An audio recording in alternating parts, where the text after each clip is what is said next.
We're here right in the heart of Clifton, in one of the university halls of residences, Clifton Hill House. We have an extraordinary 1747-50 Palladian villa built for Paul Fisher, who was a wealthy Bristol merchant. And he laid out a garden in front of the house that we see, or we will see a bit later on. Now, the excitement about this garden is that it holds tremendous secrets.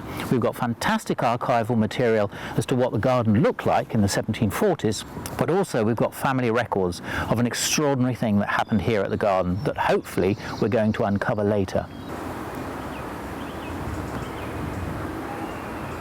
Well, if we want to restore this garden, we obviously need archival material. And the map's absolutely fascinating because it shows the house that was here on the site before the Palladian villa was built in 1747. It shows the old house next to it, which is now Calendar, part of the hall, but it crucially shows us this fantastic garden laid out on terraces below the house. And the centrepiece of this garden, it was a very formal garden, were paths. Now, looking very carefully at the map, the paths look as though they are the configuration of a maritime measuring instrument, like a sextant.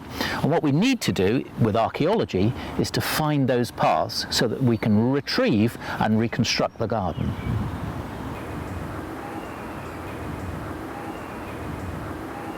This is the Deville Star map, 1746, and this is the garden that we're looking at. As you can see, it's got an axial path going, a cross transverse path, and then two oblique paths that go down to two exciting buildings down there in the shrubberies. And what we need to do is we need to retrieve those paths and make those paths the centrepiece of our restored garden. So this is actually quite a good place to see where that transverse path went, but when the light hits it, you can actually see the line of what was the transverse path. The one that bisects through the middle of the garden is actually easier to spot. The difficult ones are the two oblique paths which come from those steps.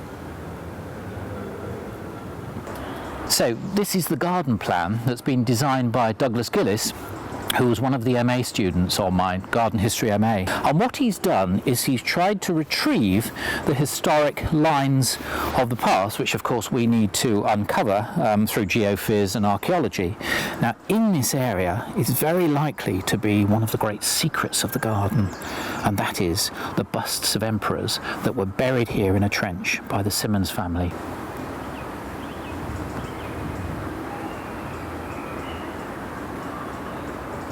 This is a really, really exciting diary entry by Margaret Simmons, one of the Simmons family that were here in the 19th century as they were breaking up the house before they left it for the last time. And the quote is brilliant because it actually suggests that there are hidden treasures here in the garden. The gardener and the groom came backwards and forwards with the clothes baskets, which they stuffed with torn paper, and carried down the garden path to a place where the weeds were always burned on Saturday afternoon beneath a clump of elms. When the papers were done with, my mother had her way with the busts of all those unlovely emperors and philosophers, such as our grandfathers daily brought back on their grand tours. My mother had a large trench dug in the garden, and the busts were all wheeled down in wheelbarrows and put in the trench, and then the earth was shovelled in. And then my mother got in herself and danced upon the earth.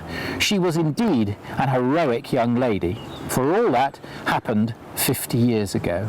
Now, what we've got to do is try and find that trench and find the busts of those philosophers and emperors, all of which will be antique classical busts brought back from the Grand Tour.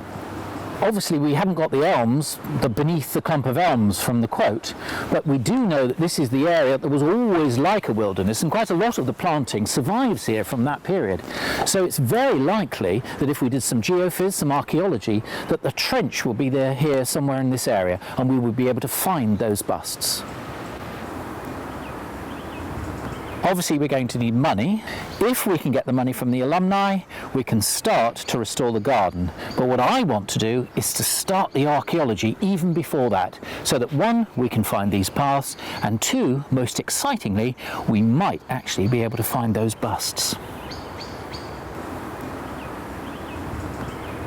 So I suppose we need to think about why we need a restoration here. Well, first and foremost, it will be a brilliant thing to do for the university as another garden, like the Centenary Garden we did last year, so that people could come and enjoy it. But the real excitement for us is to try and find these secrets that the garden holds.